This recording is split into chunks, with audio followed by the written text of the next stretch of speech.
ইউশিকুল উমামু আন তাদআ আলাইকুম কামা তাদআল আকালাতু ইলা কাসআতিহা। ওরে আমার উম্মতিরা শোনো, তোমাদের সম্মুখে তোমাদের সামনে এমন একটা যুগ আসবে, এমন একটা সময় আসবে, বেধর্মীর মানুষেরা বিজাতিরা সবাই একত্রিত হয়ে যাবে আর সবাই একত্রিত হয়ে তোমাদেরকে মারবে, তোমাদেরকে পেটাবে। সাহাবীরা বললেন, ইয়া রাসূলুল্লাহ সাল্লাল্লাহু আলাইহি ওয়াসাল্লাম, আমাদের সংখ্যা কম হবে বলে নাকি এরকম হবে? ওয়া মিন কিল্লাতি নাহনু ইয়াওমাইজিন, আমাদের সংখ্যা কম হবে বলে এইরকম আমাদের অবস্থা হবে নাকি? নবীজি আমার বললেন, ওরে আমার সাহাবীরা শুনো, বাল আনতুম ইয়াওমাইদিন কাসীর, বরং তোমরা সংখ্যা গরিষ্ঠতা হবে, তোমাদের সংখ্যা বেশি হবে, তবে তোমরা মার খাবে কেন? মার খাওয়ার কারণ হবে দুটো মার খাওয়ার কারণ। এক নম্বর, ওয়ালা ইয়ানজান্নাল্লাহু মিন সুদুরি আদুইকুমুল হাবাতা মিনকুম, অর্থাৎ বেধর্মের মানুষের অন্তরে যে একটা ভয় ছিল। বর্তমান সময়ে মুসলমানেরা নির্যাতিত, নিপীড়িত, পদতলিত, ঘৃণিত, পদচ্যুত, বিড়ম্বিত, সার্বিকভাবে উপেক্ষিত। অতীতকালেও এই মুসলমানেরা নিপীড়নের শিকার হয়েছিল। বর্তমানে আমরা যদি দেখতে পাই যে এই মুসলমানেরা নানান দিক থেকে নির্যাতিত এবং এই মুসলমানদেরকে নানানভাবে নানান কৌশলে বর্তমান সময়ের যে আমাদের সরকার এবং আরও অন্যান্য জাতি, ইনারা আমাদেরকে একটাই ধর্মকে টার্গেট করে মুসলমানদের উপরে নানানভাবে এরা হেনস্থা করছে, নির্যাতিত করছে। চলে আসি, আমি সরাসরি কোরআনের আয়াত দিকে চলে যাই। কেন? তার প্রথম নম্বর কারণ হলো, মানুষের আংশিক ঈমান থাকার কারণে মুসলমানদেরকে লজ্জিত হতে হবে। এটা আল্লাহ রাব্বুল আলামিন কোরআন মাজিদের মধ্যে বলেন, আংশিক ঈমান অর্থাৎ কোরআনের কিছু অংশকে মানলাম, কিছু অংশকে ছেড়ে দিলাম। আচ্ছা, আপনাদের কাছে প্রশ্ন, কি এমন আছেন যে ফুললি অর্থাৎ সম্পূর্ণভাবে আল্লাহর বিধিবিধানকে পালন করেন? এরকম কেউ আছেন? সবাই আমরা এখানে বসে রয়েছি, আমাদের ঈমানটা কি? আংশিক, অর্ধেক। কোরআনের আল্লাহ রাব্বুল আলামিনের বিধিবিধানকে অর্ধেককে মানি, অর্ধেককে ছেড়ে দিই। ফলে আজকে আমাদের লজ্জিত হতে হচ্ছে, অপমানিত হতে হচ্ছে। আল্লাহ রাব্বুল আলামিন কোরআন মাজিদের মধ্যে তুলে ধরছেন কি? আফাতুমিনুনা বিবাদিল কিতাবি ওয়া তাকফুরুনা বিবাদ। আল্লাহ রাব্বুল আলামিন কোরআন মাজিদের মধ্যে তুলে ধরছেন, হে পৃথিবীর মানুষেরা শোনো, আফাতুমিনুনা বিবাদিল কিতাবে, তোমরা কি কোরআনের কিছু অংশে ঈমান আনো, ওয়া তাকফুরুনা বিবাদ, এবং কোরআনের কিছু অংশ কি তোমরা ছেড়ে দাও। তোমাদের ব্যবহার, তোমাদের আচার আচরণ, তোমাদের কর্ম যদি এইরকম হয় যে কোরআনের কিছু অংশকে মানলাম আর কিছু অংশকে ছেড়ে দিলাম, ফামা জাযাউ মান ইয়াফআলু যালিকা মিনকুম, তোমাদের কর্মের কারণে, তোমাদের ব্যবহারের কারণে, ইল্লা খিজুন ফিল হায়াতিদ দুনিয়া, তোমাদেরকে দুনিয়াতে লজ্জিত করা হবে, তোমাদেরকে দুনিয়াতে অপমানিত করা হবে। শুধু তা নয় বান্দা শোনো, দুনিয়াতে মার খাবে, দুনিয়াতে লজ্জিত হবে, এবং এই যে বিশাল বড় কিয়ামতের মাঠটা হবে, সেই কিয়ামতের মাঠে আমি আল্লাহ রাব্বুল আলামিন ওয়া ইয়াউমাল কিয়ামাতি ইউরাদ্দুনা ইলা আশাদ্দিল আযাব, এবং কিয়ামতের মাঠে আমি আল্লাহ তোমাদেরকে কঠিনতম শাস্তির দিকে ফিরিয়ে দেব। দেব। বান্দা শোনো, আমি এমন একজন স্রষ্টা, আমি এমন একজন তোমাদের রব, তোমাদের প্রভু। ওয়ামাল্লাহু বিগাফিলিন আম্মা তা'মালুন। তোমরা পৃথিবীতে যা কিছু কর্ম করো, আমি আল্লাহ তোমাদের কর্ম সম্পর্কে অবগত থাকে।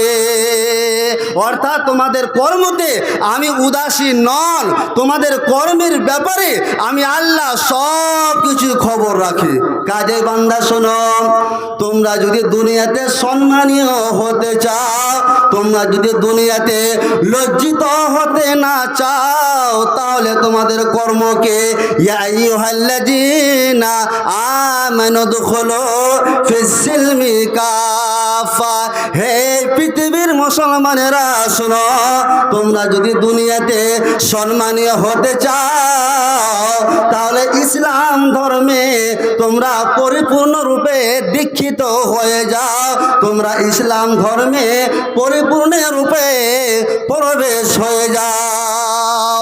তাহলে এক নম্বর কারণ কি আমরা বুঝতে পারলাম, যে আমাদের ঈমান আর্থিক, অর্থাৎ আমাদের ঈমান অর্ধেক থাকার কারণে, আংশিক থাকার কারণে আমাদেরকে বর্তমানে লজ্জিত হতে হচ্ছে, অপমানিত হতে হচ্ছে।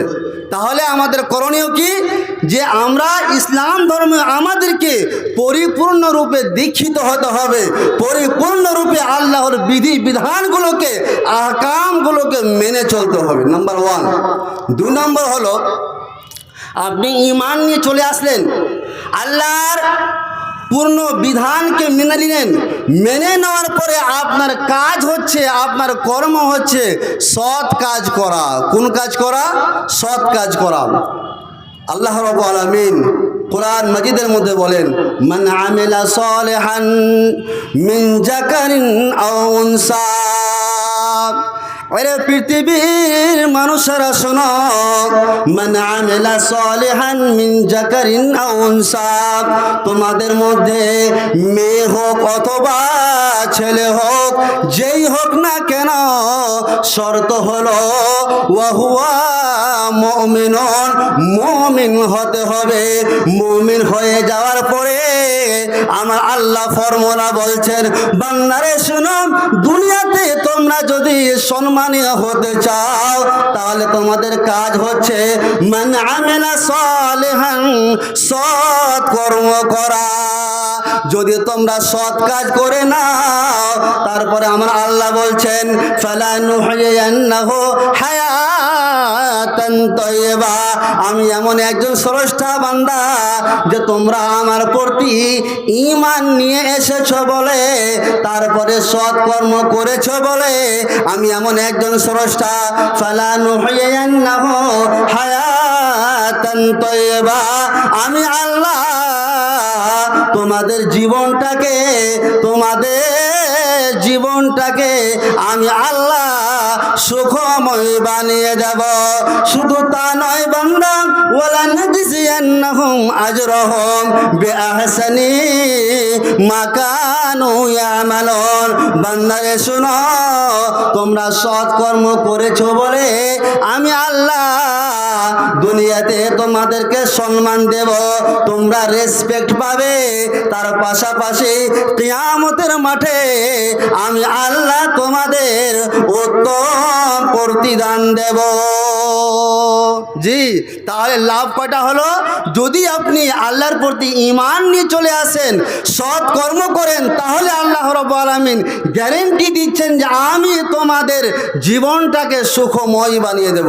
আল্লাহ রাব্বুল আলামিন অন্য জায়গায় বলছেন, আল্লাযিনা আমানু, তোমাদের মধ্যে যে সমস্ত মানুষেরা ঈমানদার, ওয়া আমিলুস সালিহাত, এবং ঈমানদার হওয়ার পাশাপাশি যারা সৎ কর্ম করে, যারা নেকের কাজ করে, আমার আল্লাহ বলছেন, তুবা লাহুম ওয়া হুসনু মাআব। বান্দারে, আমি আল্লাহ তোমাদের জীবনটাকে সুখময় বানিয়ে দেব।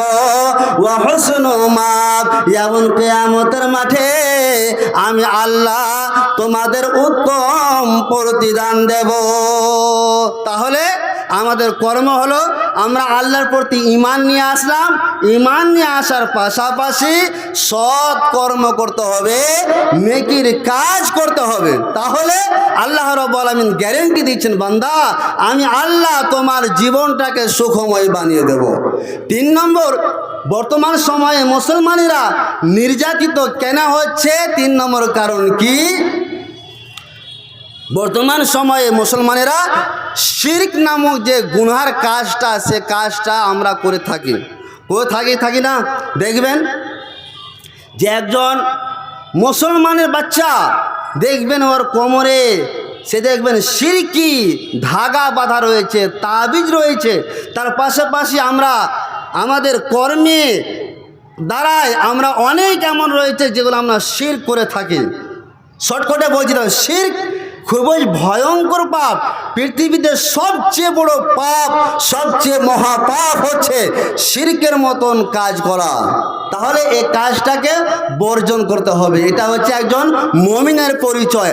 একজন মুমিন যদি শিরকের মতন যদি জঘন্যতম যদি পাপের কাজে যদি লিপ্ত হয়ে যায়, তাহলে এই জঘন্যতম পাপ করার কারণে লজ্জিত হতে হবে। এটা আল্লাহ রাব্বুল আলামিন বলছেন। কি বলছেন? লা তাজআল মা আল্লাহি ইলাহান আখার। এর পৃথিবীর মানুষেরা শোনো, তোমরা যদি আল্লাহর সাথে অন্য কাউকে যদি অংশীদার স্থাপন করে নাও, শিরকের মতো যদি জঘন্যতম পাপের কাজে যদি লিপ্ত হয়ে যাও, তাহলে শুনে নাও, ফাতাকুদা মাজমুমান মাখজুলা। এই শিরকের মতো জঘন্যতম পাপের কাজ করার কারণে তোমাদেরকে দুনিয়াতে লজ্জিত হতে হবে, অপমানিত হতে হবে। জি, শিরক মতো কাজ করলেই ফাতাকুদা মাজমুমান মাখজুলা, শিরকের মতো পাপের কাজে লিপ্ত হলেই দুনিয়াতে ঝাঁটা খেতে হবে। এটা আল্লাহ রাব্বুল আলামিন বলছেন। আল্লাহ রাব্বুল আলামিন বলছেন, বান্দা শোনো, ঈমান নিয়ে এসো, শিরকের মতো জঘন্যতম পাপের কাজ ছেড়ে দাও। আমি আল্লাহ গ্যারান্টি দিচ্ছি, আল্লাযীনা আমানু, তোমাদের মধ্যে যে সমস্ত মানুষেরা আমার প্রতি ঈমান নিয়ে আসে, ওয়ালাম ইয়ালবিসু ঈমানাহুম বিজুলমিন, এবং ঈমান নিয়ে আসার পাশাপাশি তাদের ঈমানকে শিরকের মতো জঘন্যতম পাপের কাজ দিয়ে যারা কলুষিত করে না, আমি আল্লাহ গ্যারান্টি দিচ্ছি, উলাইকা লাহুমুল আমন, আমি আল্লাহ এই সমস্ত মানুষদের আমি নিরাপত্তা দেব, এরা দুনিয়াতে শান্তিতে বসবাস করবে। তাহলে আমাদের কর্ম হবে এট ফার্স্ট যে ঈমান মজবুত করা, আল্লাহর বিধি বিধানগুলোকে পরিপূর্ণরূপে মেনে চলা, তার পাশাপাশি হচ্ছে সৎ কর্ম করা আর শিরকের মতো জঘন্যতম পাপের কাজকে ছেড়ে দেওয়া। তুমি মুসলিম, তোমার রক্তে সজীব হবে ইসলাম, মরে গেলে তুমি জানিবে মরণে জীবিত তোমার নাম। তুমি মুসলিম, তোমার রক্তে সজীব হবে ইসলাম, মরে গেলে তুমি জানিবে মরণে জীবিত তোমার নাম। কাপুরুষ সেজে হাত বুকে করে ঘরে যদি বসে থাকো, খোদার দুনিয়া কাঁদিয়া মরিবে, কিছু জয় হবে না গো। তুমি মুসলিম, তোমার রক্তে সজীব হবে ইসলাম, মরে গেলে তুমি জানিবে মরণে জীবিত তোমার নাম। মনে বল করে উঁচায় ধরো ফওলাদে দুটি হাত, মনে বল করে উঁচায় ধরো ফওলাদে দুটি হাত, প্রতিজ্ঞা মতে স্বয়ং স্রষ্টা দেবেন তোমার সাথ। তুমি মুসলিম, তোমার রক্তে সজীব হবে ইসলাম। মরে গেলে তুমি জানিবে মরণে জীবিত তোমার নাম। আচ্ছা, আপনারা এবার বলেন যে মুসলমানেরা মার কেন খাবে না? মুসলমানেরা কেন মার খাবে না? আপনারাই বলেন যে একটা দিনী সভা এখানে আয়োজন হয়েছে, যেখানে কোরআন হাদিসের কথা আলোচনা হবে, তার জন্য এটা দিনী মাহফিল করা। কিন্তু আপনারাই বলেন যে সে দিনী মাহফিলের ফিল্ডে কতজন রয়েছেন এবং হাট বাজারে অর্থাৎ রাস্তাতে কতজন রয়েছেন? তাহলে মার খাবে না কেন? মুসলমানেরা মার খাবে না কেন? মুসলমানদের যদি এরকম অবস্থা হয়, তাদের ধর্মকে, তাদের বিধি বিধানকে যদি ছেড়ে দেয়, তাহলে তো মার খেতেই হবে। নবী সাল্লাল্লাহু আলাইহি ওয়াসাল্লামের হাদিস রয়েছে যে যেই দিন তোমরা এই আল্লাহর কিতাব এবং হাদিসকে ছেড়ে দিবে, সেই দিনই তোমরা মার খাবে, সেই দিনই মার খাবে।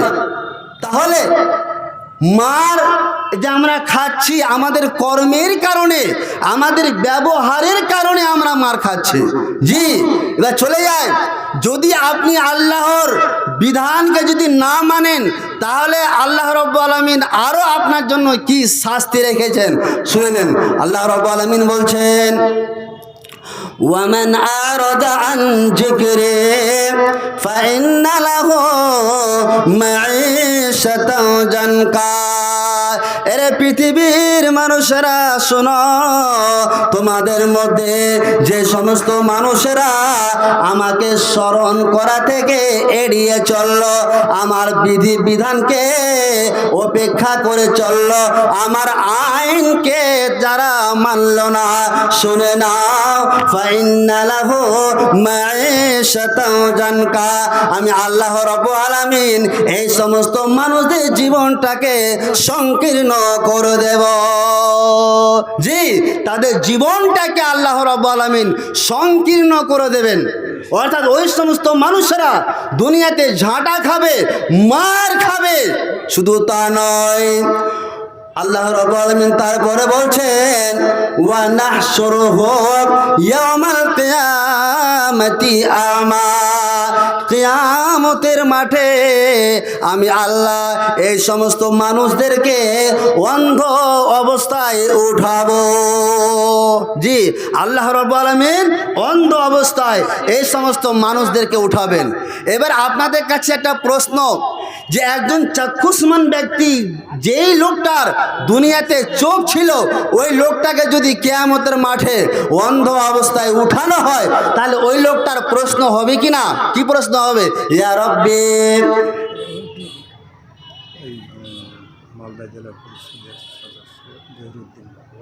মাশাআল্লাহ, মালদা জেলা মানে পরিষদের সদস্য মোহাম্মদ জহিরুদ্দিন আমার বাপজান এই মসজিদের জন্য 3000 টাকা দান করেছে। তিনার জন্য আপনারা দোয়া করেন যে তিনার এই দানের মাধ্যমে যেন আল্লাহ রাব্বুল আলামিন তার আয়ুকে বেশি করে দেন। সকলের পড়ুন আল্লাহুম্মা আমিন। হে পরওয়ারদিগারে আলাম, আমার বাপজানের বাড়িতে যদি কেউ অসুখ বিসুখে থাকে, হে পরওয়ারদিগারে আলাম, এই দানের মাধ্যমে তুমি সে অসুখ বিসুখকে দূর করে দিও। বলুন আল্লাহুম্মা আমিন। হে পরওয়ারদিগারে আলাম, এই বাপজানের আমার যদি কেউ আত্মীয় স্বজন যদি কবরে শুয়ে থাকে এবং সেই আত্মীয় স্বজনটা সেই কবরে শুয়ে থেকে যদি কোনো আযাবে লিপ্ত থাকে, হে পরওয়ারদিগারে আলাম, এই দানের মাধ্যমে তুমি সেই কবরে আযাবকে দূর করে দিও। সকলের পড়ুন আল্লাহুম্মা আমিন। আল্লাহুম্মা গফির মালাহু ওয়া ওয়ালাদাহু ওয়া আতিল উমরাহু ওয়া গফির লাহু ওয়া বারিক লাহু ফীমা রাযাকতাহু। আল্লাহুম্মা আমিন। আল্লাহুম্মা সাল্লি আলাইহি আল্লাহুম্মা বারিক আলাইহি। তাহলে একজন চক্ষুষ্মান ব্যক্তি, যে লোকটা দুনিয়াতে চোখ ছিল, ওই লোকটাকে যদি অন্ধ অবস্থায় কিয়ামতের মাঠে উঠানো হয়, তাহলে সেই ব্যক্তির প্রশ্ন হবে। কি প্রশ্ন হবে? ইয়া রব্বি, হে আমার স্রষ্টা, লিমা হাসারতানি আমা, আমাকে অন্ধ অবস্থায় কেন কিয়ামতের মাঠে উঠানো হলো? আমি তো দুনিয়াতে চক্ষুষ্মান ছিলাম, ছিলাম, দুটো আমার চোখ ছিল। হে পরওয়ারদিগারে আলাম, কি গুনার কারণে কেন কেন আমাকে অন্ধ অবস্থায় ওঠানো হয়েছে? আমার আল্লাহ বলবেন, বান্দা শুনো, কাযালিকা তাতকা আয়াতুনা ফানাসিতাহা ওয়া কাযালিকাল ইয়াওমা তুনসা। বান্দারে শোন, দুনিয়াতে তোকে আমি সৃষ্টি করেছিলাম, আর সৃষ্টি করার পরে আমি আল্লাহ তোমাদের যে বিধি বিধান দিয়েছিলাম সেগুলোকে তোমরা মানোনি, আমার বিধি বিধানকে এড়িয়ে চলেছ। বান্দারে শুনো, তার কারণে আমি আল্লাহ তোমাকে কিয়ামতের মাঠে অন্ধ অবস্থায় উঠিয়েছে। বান্দারে শুনো, দুনিয়াতে তুমি আমাকে ভুলে গিয়েছো, কাজে আমি আল্লাহ তোমাকে আজকে ভুলে গেলাম। জি, তারপরে এই দুনিয়াতে মুসলমানেরা যে লজ্জিত হচ্ছে, সবচেয়ে ভাইটাল পয়েন্ট হচ্ছে এটা, সেটা কি, যে আমাদের সমাজে যদি কেউ খারাপ কাজ করে তাহলে আমরা বলি ও করেছে তো আমার কি হলো। এরকম হয় কি হয় না? ও করেছে তো আমার কি হলো, ওর বেটা বুঝবে, ওর বাপ বুঝবে। জি না, খবরদার, এটা মুখ থেকে বের করবেন না। সমাজে যদি কেউ খারাপ কাজ করে, গুনাহের কাজ করে, সেই গ্রামে সর্দার মডেলের মেম্বারের প্রধানের উচিত হবে ওকে যথার্থভাবে শাস্তি দেওয়া, পানিশমেন্ট দেওয়া। এটা হচ্ছে একজন মুসলমানের করণীয়। যদি না দেন, আপনার ক্ষতিটা কোথায়? নবী সাল্লাল্লাহু আলাইহি ওয়াসাল্লাম বলছেন, মা মিন রাজুলিন ইয়াকুনু ফি কওমিন ইউমালু ফীহিম বিল মাসিব। ওরে আমার উম্মতিরা শোনো, তোমাদের মধ্যে যদি কোনো ব্যক্তি গুনাহের কাজ করে নাই, খারাপ কাজ করে নাই, এবং তোমাদের ওই সমাজের মধ্যে কিছু মানুষের ক্ষমতা রয়েছে, ইয়াকদিরুন আলা আইয়ুগাইরহু, যে ওই লোকটাকে পানিশমেন্ট দেওয়া, ওই লোকটাকে শাস্তি দেওয়া, তার মধ্যে ক্ষমতা রয়েছে, এবং সে যদি পানিশমেন্ট না দেয় তাহলে শোনো, ওই জাতি মৃত্যু বরণ করার পূর্বে ওই জাতির ওপর আল্লাহর আযাব আসবে। আল্লাহ আযাব দেবেন, আর যখন আযাব চলে আসবে তখন এই সমস্ত মানুষেরা মসজিদে গিয়ে আল্লাহর কাছে প্রার্থনা করবে, আল্লাহ জি, আমি তো গুনাহ করিনি আল্লাহ, তো আমাকে এই শাস্তি ভোগ করতে আমাকে কেন হবে? ওকে শাস্তি দাও, যে পাপের কাজ করেছে তাকে শাস্তি দেওয়া হোক। কিন্তু নবী সাল্লাল্লাহু আলাইহি ওয়াসাল্লাম বলছেন, ওয়ায়ুশকান্নাল্লাহু আইয়াবআসা আলাইকুম ইকাবান মিনহু সুম্মা তাদউনাহু। ওরে আমার উম্মতিরা শোনো, ওই সময়ে যখন আল্লাহর কোনো আযাব চলে আসবে, তখন কিছু মানুষ আল্লাহর কাছে প্রার্থনা করবে, হে পরওয়ারদিগারে আলাম, আমি তো গুনার কাজ করিনি, তবে আমাকে এই আযাবে গ্রাস হতে হবে কেন? নবীজি আমার বললেন, ফালা তাদউনাহু, এই সমস্ত মানুষের আল্লাহ রাব্বুল আলামিন দোয়া কবুল করবেন না। কাজে আপনি ভালো কাজ করছেন, আপনার করণীয় হবে যে আমি নামাজ পড়ছি, কিন্তু সমাজের মানুষকে নামাজের তাকিদ দেওয়া, নামাজের কথা বলা, পাশাপাশি সমাজের কোনো ব্যক্তি ভুল কাজ করেছে, আমি একজন ভালো মানুষ, আমার দায়িত্ব বা ডিউটি বা কর্তব্য হলো ওই লোকটাকে যথার্থভাবে পানিশমেন্ট দেওয়া, শাস্তি দেওয়া। যদি আপনি না দেন তাহলে আল্লাহর আযাবে, আল্লাহর শাস্তিতে আপনাকে গ্রেফতার হতে হবে। জি, শুধু তা নয়, আর বর্তমান সময়ে আরো মুসলমানেরা লজ্জিত হচ্ছে, তার আরো একটা অন্যতম কারণ হচ্ছে কি, যে দুনিয়ার প্রতি মানুষের একটা ভালোবাসা। বর্তমান সময়ে দেখবেন একটা মানুষ দুনিয়াকে এতটা ভালোবেসেছে যে নামাজ রোজা আল্লাহর বিধি বিধানকে ছেড়ে দিয়েছে। ছেড়েছে কি ছাড়েনি? এরকম হয়েছে। তাহলে এইরকম যদি আমাদের প্রস্তুতি হয় যে আমরা দুনিয়ার মহব্বতে পড়ে যদি আমরা আল্লাহকে ভুলে যাই, তাহলে আল্লাহ রাব্বুল আলামিন আমাদের শাস্তি দেবেন, আমাদের পানিশমেন্ট দেবেন লোকের মাধ্যমে। লোকের মাধ্যমে কেমন? লোকের মাধ্যমে কেমন আপনাকে বলি যে আল্লাহ রাব্বুল আলামিন বর্তমান সময়ে আমাদের উপরে এমন একটা সরকার দিয়েছে, যে সরকারের ব্যবহার হলো কি, যে সরকারের ক্যারেক্টার হলো কি, একটা ধর্মের মানুষকে আঘাত করা। সেটা কোন ধর্ম? কথা বলেন, কোন ধর্ম? ইসলাম ধর্মের মানুষকে আঘাত করা। এই সরকারের টার্গেট হলো শুধু একটা ধর্মকে শেষ করে দেওয়া, সেটা হচ্ছে ইসলাম ধর্ম, সেটা হচ্ছে আমাদেরকে। তাহলে এটা কেন? আল্লাহ রাব্বুল আলামিন ইচ্ছা করলে ওই লোকটাকে ধ্বংস করে দিতে পারে কি পারে না? কথা বলেন, পারে না? ওকে আল্লাহ রাব্বুল আলামিন ইচ্ছা করলে চেয়ার দিয়েছে, সম্মান দিয়েছে, অত ইজ্জু মান তাশা অত জিল্লু মান তাশা বিয়াদিকাল খায়র। আল্লাহ রাব্বুল আলামিন সম্মান দিয়েছে, আল্লাহ রাব্বুল আলামিন ইচ্ছা করলে তাকে লজ্জিত করতে পারে কি পারে না? কথা বলে পারে না? পারে কি না? পারে। আল্লাহর হাতে রয়েছে, আল্লাহর ক্ষমতাতে রয়েছে, তাকে চেয়ার থেকে সামনেই ভোটে নামিয়ে দিতে পারে। তবে এটা কেন আল্লাহ রাব্বুল আলামিন আমাদের শাস্তি দিচ্ছেন? বান্দা, তোর কর্ম যেরকম হবে সেরকম তুই শাস্তি নে, সেরকম নিয়ে মজা নে। আল্লাহ রাব্বুল আলামিন কোরআন মাজিদের মধ্যে বলেছেন, ওমা আসাবাকুম মিন মুসিবাতিন ফাবিমা কাসাবাত আইদিকুম। বান্দা, তোরা যে দুনিয়াতে শাস্তি দিচ্ছিস, শাস্তি পাচ্ছিস, এটা কেন? তোদের কর্মের কারণে, তোদের ব্যবহারের কারণে, তোদের হাতের কামাই। জি, দেখবেন কিছু কিছু মানুষ রয়েছে যে তিনারা বলে থাকেন, যারে আজকাল মৌলভী সাহেবেরকে দোয়া কবুলই হয় না, আগের যুগের মৌলভী সাহেবের দোয়া কবুল হয়েছিল। জি, হয়েছিল। সেই যুগের মানুষরাও ছিল, ইমানদার ছিল, আমার মতন আপনার মতন বেঈমান ছিল না, আপনার মতন আমার মতন ইমানকে হারিয়ে দেওয়া মুসলিম ছিল না।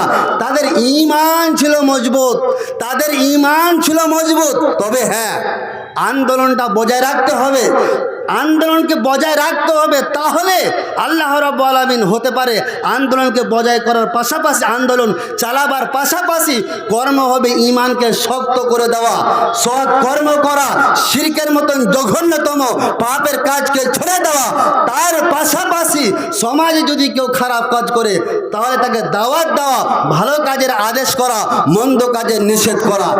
তাহলে আল্লাহ রাব্বুল আলামিনের যদি সাহায্য চলে আসে, তাহলে এই সমস্ত নেতাকে আল্লাহ রাব্বুল আলামিন শেষ করে দিতে পারে।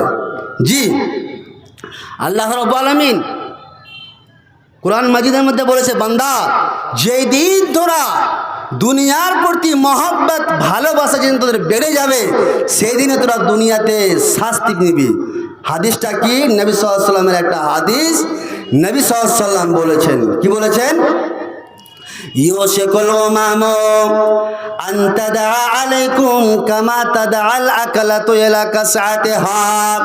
ওরে আমার উম্মতিরা শোনো, তোমাদের সম্মুখে, তোমাদের সামনে এমন একটা যুগ আসবে, এমন একটা সময় আসবে, বেধর্মীর মানুষেরা, বিজাতিরা সবাই একত্রিত হয়ে যাবে, আর সবাই একত্রিত হয়ে তোমাদেরকে মারবে, তোমাদেরকে পেটাবে। সাহাবীরা বললেন, ইয়া রাসূলুল্লাহ সাল্লাল্লাহু আলাইহি ওয়াসাল্লাম, আমাদের সংখ্যা কম হবে বলে নাকি এরকম হবে? ওয়া মিন কিল্লাতি নাহনু ইয়াওমাইজিন, আমাদের সংখ্যা কম হবে বলে এইরকম আমাদের অবস্থা হবে নাকি? নবীজি আমার বললেন, ওরে আমার সাহাবীরা শোনো, বাল আনতুম ইয়াওমাইদিন কাসীর, বরং তোমরা সংখ্যা গরিষ্ঠতা হবে, তোমাদের সংখ্যা বেশি হবে। তবে তোমরা মার খাবে কেন? মার খাওয়ার কারণ হবে দুটো। দুটো মার খাওয়ার কারণ। এক নম্বর, ওয়ালা ইয়ানজান্নাল্লাহু মিন সুদুরি আদুয়াকুমুল হাবাতা মিনকুম, অর্থাৎ বেধর্মের মানুষের অন্তরে যে একটা ভয় ছিল মুসলমানদের ওপরে, সে ভয়টা কি 10 বছর আগে 5 বছর আগে হিন্দুরা ভয় করতো না মুসলমানদেরকে, যে মুসলমান পাড়ায় যাস না রে, শেষ করে দিবে। এরকম ভয় ছিল কি ছিল না? ছিল। কিন্তু এই ভয়টা আল্লাহ রাব্বুল আলামিন উঠিয়ে দিয়েছেন। নবী সাল্লাল্লাহু আলাইহি ওয়াসাল্লাম বলছেন, ওয়ালা ইয়ানজান্নাল্লাহু মিন সুদুরে আদুমুল হাবাতা মিনকুম, ওরে আমার উম্মতিরা শুনো, তোমাদের শত্রু অর্থাৎ বিজাতিদের অন্তরে তোমাদের ব্যাপারে যে তাদের অন্তরে একটা ভয় ছিল, সেই ভয়টাকে আমার আল্লাহ রাব্বুল আলামিন উঠিয়ে দেবেন। শুধু তা নয়, ওয়ালা ইয়াকজিফান্নাল্লাহু ফি কুলুবিকুমুল ওয়াহনা, এবং তোমাদের অন্তরে ওয়াহান নামক জিনিসটাকে ঢুকিয়ে দেওয়া হবে। ওয়াহান নামক জিনিসটাকে সাহাবীরা বলছেন, ইয়া রাসূলুল্লাহ সাল্লাল্লাহু আলাইহি ওয়াসাল্লাম, ওয়ামাল ওয়াহন, ওয়াহান নামক জিনিসটা কি? ওয়াহান কাকে বলা হয়? নবী আমার বললেন, হুব্বুদ দুনিয়া ওয়া কারাহিয়াতুল মউত, দুনিয়ার প্রতি ভালোবাসা এবং মৃত্যুকে অপছন্দ করা। যখন তোমাদের অন্তরে এটা ঢুকে যাবে, দুনিয়াকে তোমরা ঘৃণা চোখে দেখবে। যখনই তোমাদের এই কথাটা যখনই তোমাদের অন্তরে ঢুকে যাবে, আমার নবী সাল্লাল্লাহু আলাইহি ওয়াসাল্লাম বললেন, সেদিনই তোমাদেরকে লজ্জিত হতে হবে। সেই দিনই বেধর্মীর মানুষেরা তোমাদেরকে পিটাবে। জি, আপনাদের বলি, যেটা আমাদের সমাজে হয়ে থাকে সেটা কি, যে যখনই কেউ আঘাত করে বেধর্মী মানুষেরা, অথবা আমি আপনাদের বলি, সকাল থেকে নিয়ে সন্ধ্যা পর্যন্ত খালি মোদি মোদি মোদি মোদি মোদি বলে কি বলি না, মনে হচ্ছে তসবিহ তাহলিল চলছে। মোদি এই করেছে, মোদি ওই করেছে, মোদি এই করলো, মোদি ওই করলো। আমি আপনাকে বলি, আরে মোদির নামটা উচ্চারণ না নিয়ে সকাল থেকে নিয়ে সন্ধ্যা পর্যন্ত খালি বলতেন, আল্লাহ আল্লাহ, আল্লাহজি বাঁচাও, আল্লাহজি বাঁচাও। আল্লাহ বাঁচাতে পারবে কি পারবে না? কথা বলেন, পারবে না? পারবে। কিন্তু আল্লাহর নামটা না নিয়ে সকাল হলো মোদি এই করেছে, মোদি ওই করেছে।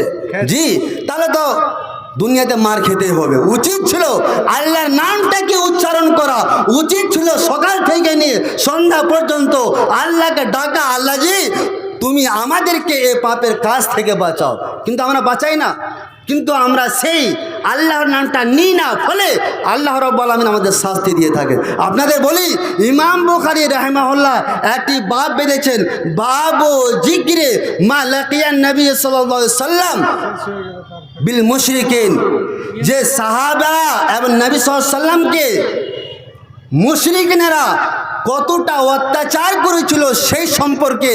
আর একটা হাদিস বলি, হাদিসটা খাব্বাব বিন আরাত হাদিসটা বর্ণনা করছেন। তিনি বলছেন, এক সময় আতাইতুন নবিয়া সাল্লাল্লাহু আলাইহি ওয়াসাল্লাম, এক সময় আমি নবী সাল্লাল্লাহু আলাইহি সাল্লামের কাছে আসলাম।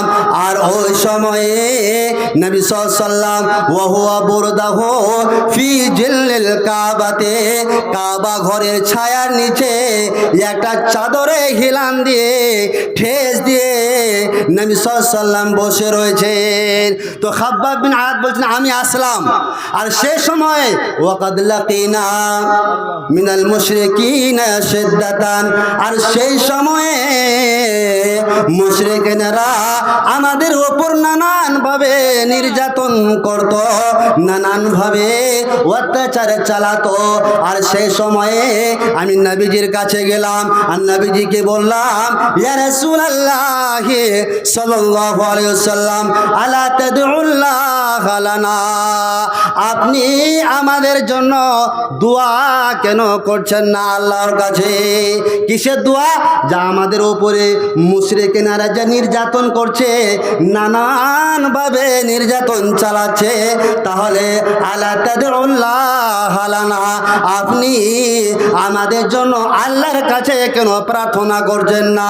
খাব্বাব বিন আরাদ রাদিয়াল্লাহু তাআলা আনহু বলেন, তারপরে এই কথাটা শোনার পরে নবী সাল্লাল্লাহু আলাইহি ওয়াসাল্লাম এতটা রাগান্বিত হয়েছিলেন যে ওয়াহুয়া মুহমারুন ওয়াজহুহু, নবী সাল্লাল্লাহু আলাইহি ওয়াসাল্লাম ফাকাদা, সঠিকভাবে বসলেন। আর খাব্বাব বিন আরাদ বলছেন, আমি দেখলাম যে নবীজি এই কথাটা শুনে এতটা রেগেছেন যে নবীর পুরো মুখমণ্ডলটা লাল হয়ে গিয়েছে। তারপরে নবীজি আমার বললেন, ওরে আমার সাহাবীরা শোনো, লাকাদ কানা মান ক্বাবলাকুম লা ইউনশাতু বিমিশআতিল হাদিদে মা দুনা ইযামিহি মিন লাহমিন আও আসাবিন। ওরে আমার সাহাবীরা শোনো, তোমাদের পূর্বের সালফে সালেহিনাদের উপরে এই মুশরিকিনেরা এতটা নির্যাতন চালিয়েছে, লোহার চিরুনি নিয়েছে, আর লোহার চিরুনি নিয়ে মুসলমানদেরকে খুঁজে খুঁজে তাদের শরীরে সেই লোহার চিরুনি আঁচড়িয়েছে, এবং এতটা আঁচড়াতে গিয়ে তাদের শরীরে এতটা ক্ষত করেছিল। নবী আমার বলছেন, মাদুনা ইযামিহি মিন লাহমিন আও আসাবের, মাংসকে পার করে হাড় পর্যন্ত এই মুশরিকিনেরা তাদের সে লোহা চিরুনির যে আঘাতগুলো, লোহা চিরুনির যে ধারগুলো রয়েছে, সে ধারগুলো পৌঁছে দিয়েছিল। তবুও নবীজি আমার বললেন, মাদুনা ইযামি মিন লাহমিন আও আসাবিন মা ইয়াসরিফুহু যালিকা আন দীনিহি, তবুও এই সমস্ত ঈমানদারেরা তাদের ধর্ম থেকে 1 ইঞ্চি পরিমাণ দূরে সরেনি। শুধু তা নয়, ওয়ায়ুজাউল মিনশারু আলা মাফরিকি রাসিহি, মুসলমানদেরকে যখনই দেখতে পেয়েছে, দেখা মাত্রই তলোয়ার নিয়ে এসে ওই মুসলমানদের মাথার উপরে রেখে দিয়েছে, মধ্যখানে রেখে দেওয়ার পরে ফায়ুশাক্কু বিসনাইন, 2 টুকরো করে দিয়েছে। তবুও মা ইয়াসরিফুহু যালিকা আন দীনিহি, তবু এই সমস্ত ঈমানদারেরা তাদের ধর্ম থেকে 1 ইঞ্চি পরিমাণ দূরে সরেনি। আর আজকে আপনার আমি একটু কিছু হলে মানে আমরা অভিযোগ শুরু করে দেয়, মৌলভী সাহেবের দোয়া কবুল হয় না, মৌলভী সাহেব এইরকম। আজকে যুগে মৌলভী সাহেবের সব 2 নম্বর। দেখ, অনেক বলার ছিল, আল্লাহর কাছে দোয়া করেন, ইমানকে মজবুত করুন, ইমানকে মজবুত করুন, পরিপূর্ণরূপে আল্লাহর প্রতি ইমান নিয়ে আসুন, দেখবেন ইনশাআল্লাহ আমাদের জয় হবে। ইনশাআল্লাহ জয় হবে কিনা, শুধুমাত্র আল্লাহকে খুশি করতে পারলেই ইনশাআল্লাহ সব কিছু জয় হবে। কাজে আমি আর দেরি করছি না, আমার শিক্ষক মহাশয়ের সময় হয়ে গেছে, এখান থেকে আমার বক্তব্য ইতি করছি। ওমা আলাইনা ইল্লাল বালাগ, ওয়ালাইকুম আসসালাম, আসসালামু আলাইকুম রহমতুল্লাহি ওয়া বারাকাতুহু। একজন বাপজান আমার 300 টাকা দান করেছেন, আল্লাহুম্মা আমিন, আল্লাহুম্মা সাল্লি আলাইহি, আল্লাহুম্মা বারিক আলাইহি।